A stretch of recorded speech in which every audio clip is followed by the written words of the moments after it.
Hello, World Wide Web of Witches. You know, it's like I just said in my last video. The universe brings me the lessons that I need to teach. I'm sitting here. I literally was sitting here looking at my computer going, God, you've only had one rant this week. You only put out one video this week, dude. What should you rant about next? Literally. Then, my phone goes off, message comes through YouTube, and it's Lisa. Lisa, one of my good viewers and sometimes writers, she sends me snail mail. And I'm going to I'm going to tell you what she said here. It says, Good day, Birch. I was wondering if you'd be so inclined as to do a video, quote, rant on ritual nudity. Not that I'm looking for pagan pornography, just an explanation as to why it seems necessary for some to do rituals in the nude. From my readings, it seems that this practice is a twisted invention of Gerald Gardner and that lovely bunch of coconuts back when he invented Wicca. It has nothing to do whatsoever with belief, practice of pagan magic. And it goes on, but I think those are the basics. And it's perfect because I'm also sitting here. This is my long shift today. I got the Witchcraft 2 class tonight, so I'll be here all night. Long shift for me, and it just so happens that in tonight's class we're in the midst of tearing apart the charge of the goddess and all the variants of the charge of the goddess and tracking the political changes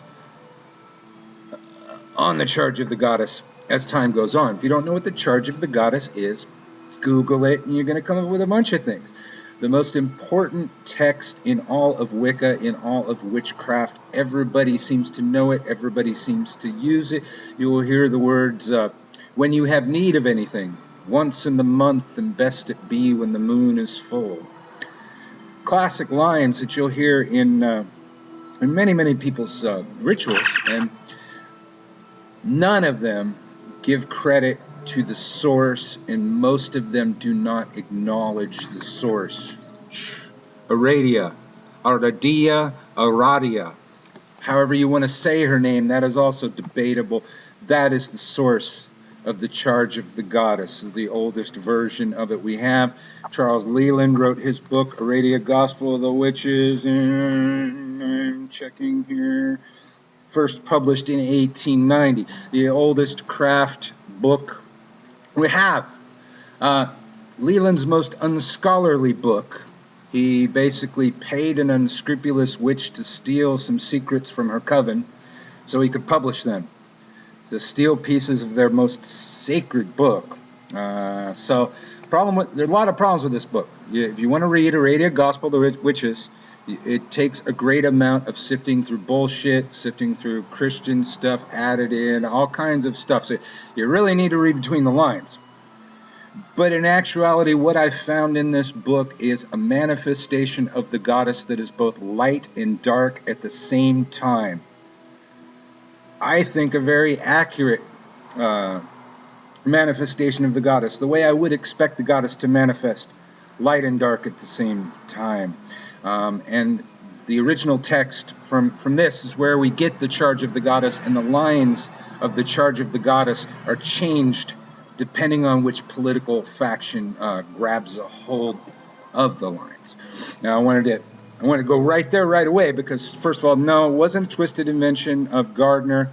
Although I could see where you would derive that. I mean, it sure looks like the Gardner people wanted to have BDSM and ritual flogging and a lot of nudity in their craft. Although you can find valid ritual reasons for ritual flogging.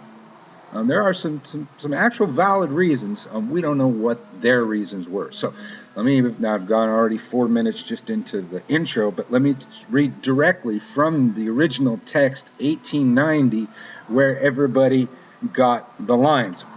I'm going to give you the whole thing. It says, when I shall have departed from this world, whenever ye have need of anything, once in the month, and when the moon is full, ye shall assemble in some desert place, or in a forest join, to adore the potent spirit of your queen, my mother, great Diana. She who fain would learn all sorcery, yet has not won its deepest secrets, them my mother will teach, her in truth all things yet unknown. And ye shall be freed from slavery, and as a sign, see, I started reading Charge of the Goddess. And ye shall be freed from slavery, and so ye shall be free in everything. And as a sign that ye are truly free, ye shall be naked in your rights, both men and women also. This shall last until the last of your oppressors shall be dead. And ye shall make the game of Benevento, extinguishing the lights, and after that shall hold your supper thus. The game of Benevento and extinguishing the lights refers to ritual orgy, for lack of a better, the term. To use terminology that everybody's going to understand, ritual sex is what they were referring to in that line. Both you should be naked in your rights, both men and women. Also, that line gets omitted by the Dianics. The Dianics omit the men and women also line from their charge of the goddess to thereby justify the non-existence of men and the non-existence of God. So, but on and on. Everybody takes these words and twists them around.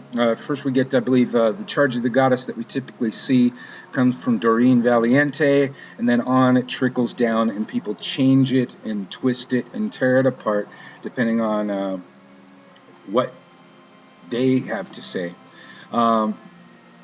But that's where it comes from. It's not just a Gardner invention, but I haven't seen it practiced a whole lot. Matter of fact, first time I saw it practiced, it was the OTO that was doing it. I haven't seen too many witches practice it, and I've lived in California most of my time, so we definitely could have practiced it.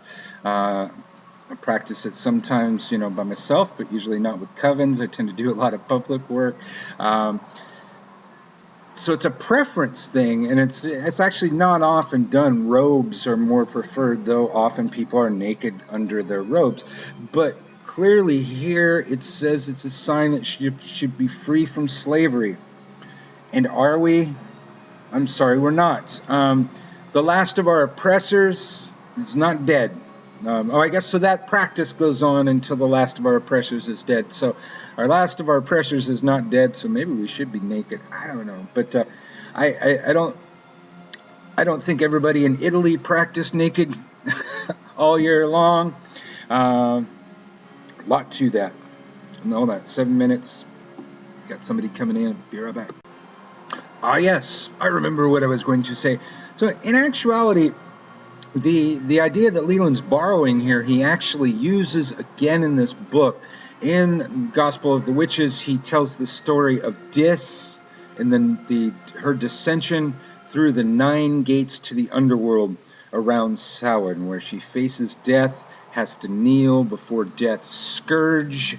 This is partially where they get the scourging for the Gardnerian. It's from it's very, very sacred story, but in actuality, that story is probably more likely the story of Inanna.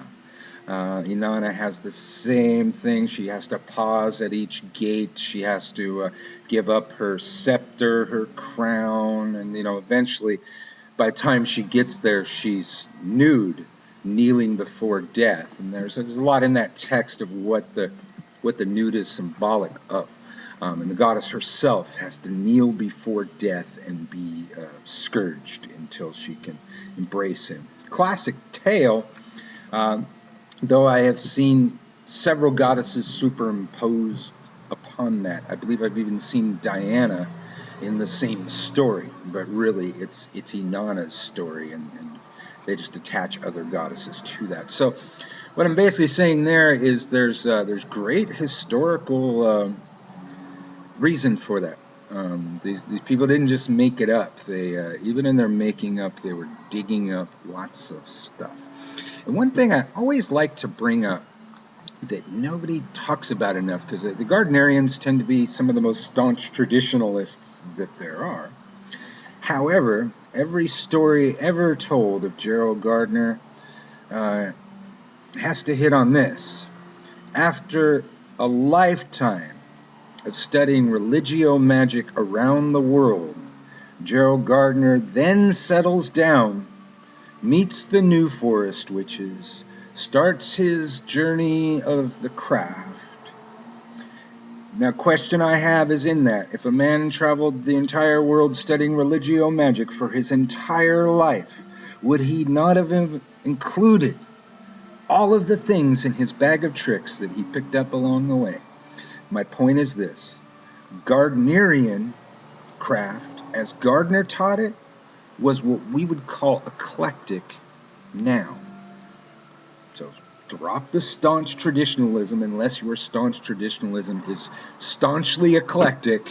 I think we all should be filling our bag of tricks with lots of different things that happen to work together.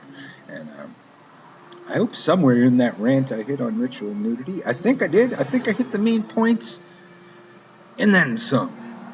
So I'm going to say merry meet, merry part, merry meet again. Blessed be.